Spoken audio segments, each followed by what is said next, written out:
Bonjour à tous et bienvenue dans la suite de cette formation Expert Jasper Report. Aujourd'hui, nous allons voir comment créer une source de données à partir d'un fichier CSV. On va également voir comment on peut l'utiliser.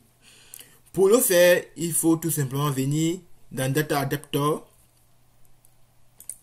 faire un clic droit, Create a Data Adapter. Si vous ne le faites pas, vous pouvez également venir sur cette icône et Create Data Adapter. Si je clique, une fenêtre s'affiche et là il y a plusieurs propositions parmi lesquelles CSV File. Une fois que c'est sélectionné, on va faire Next. Une nouvelle fenêtre s'affiche où vous avez l'occasion, la possibilité de renommer votre source de données. Moi ici, je vais mettre CSV Data Adapter. Également, je peux maintenant importer le fichier. Il suffit de suivre, de cliquer sur File, comme je l'ai fait, puis vous sélectionnez, vous partez dans le dossier où se trouve votre fichier. Pour ce qui me concerne, ça se trouve dans téléchargement. Je vais donc sélectionner le premier, c'est-à-dire Roll. Vous voyez le données qui s'y trouve et je vais faire Ouvrir. Une fois que c'est fait, il faut préciser en fait que il faut sauter la première ligne, parce que en fait la première ligne, en fait ce ne sont pas des données, mais ce sont des titres le plus souvent. Donc ce qui fait qu'on n'en a pas besoin, on n'a pas besoin d'évaluer cette ligne. Donc on va dire skip the first line. Voilà, on va faire finish. Là présentement on a créé notre data adapter à partir d'un fichier CSV. On va donc tester si réellement ça fonctionne. Alors pour cela, on va venir créer un Jasper Report.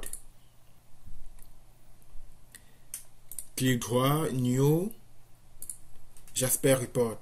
On va prendre le premier choix. Ici, c'est pour un test. Et puis, on va quand même le renommer CSV.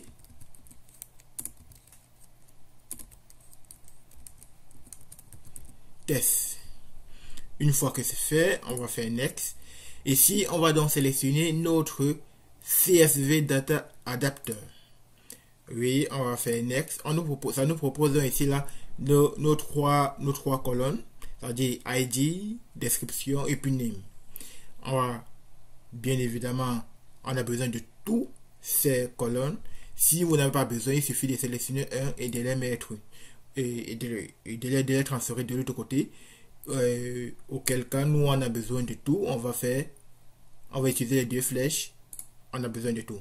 Ici je peux mettre un name à la deuxième position. Vous ferez comme vous voulez. Je vais faire next. On demande est-ce que il y a un groupage à faire? Pas du tout, pas besoin. Pour ce qui nous concerne, on va faire next et on va faire finish. Voilà donc notre rapport qui est créé, il est vierge. Pour ce qui est pour ce cours, on va juste tester si bien sûr on reçoit l'ensemble des données qui se trouvent dans la base de données ou aller dans le fichier CSV. Pour cela, on va sélectionner les différentes colonnes, l'ensemble des colonnes, on va cliquer glisser et puis il y a nos colonnes là.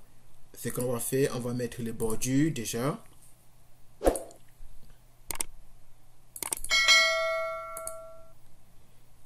On va mettre la bordure, voilà.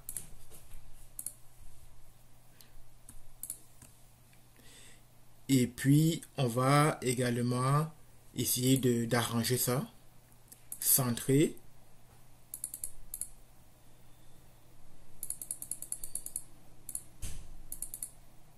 Voilà, comme ça, je pense que ce n'est pas mal.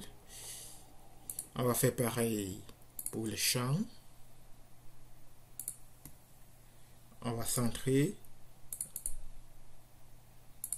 Voilà. Impeccable. Et puis ici on va diminuer. Ici on va diminuer un peu de l'espace pour que il n'y ait pas trop d'espace entre les différentes lignes. Voilà donc ça. Et on va enregistrer et on va prévisualiser. Et voilà donc notre résultat. Ça montre bien que voilà ce qui se trouve dans notre fichier CSV. Donc ça fonctionne bien et c'est ce que je voulais voir avec vous aujourd'hui. Et je vous conseille de continuer de vous exercer d'utiliser des fichiers plus volumineux. Ça, c'était pour à but pédagogique, mais aussi pratique. Donc, je vous conseille de votre côté de créer des fichiers, si besoin, volumineux, mais et le plus important, c'est de s'exercer. Je vous remercie pour votre attention et je vous invite également à vous abonner massivement et puis à partager, à liker si vous aimez ce que je fais. Ça encourage et puis ça donne beaucoup de force. Merci. À la prochaine. Jonas.